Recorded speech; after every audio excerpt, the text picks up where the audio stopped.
Often we're asked how to make a pea or bean trellis, so we're going to show a simple 4-stake pea trellis concept. You take either 3 or 4 sticks, place them in the soil, holding the tops together so that you get your bearings.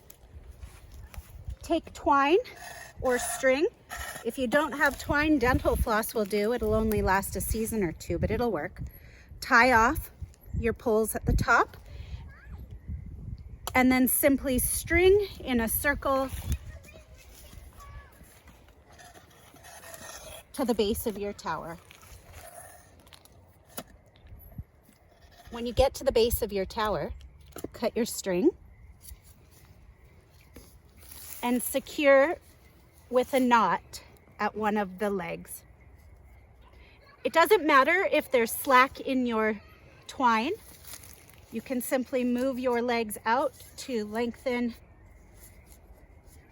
the teepee.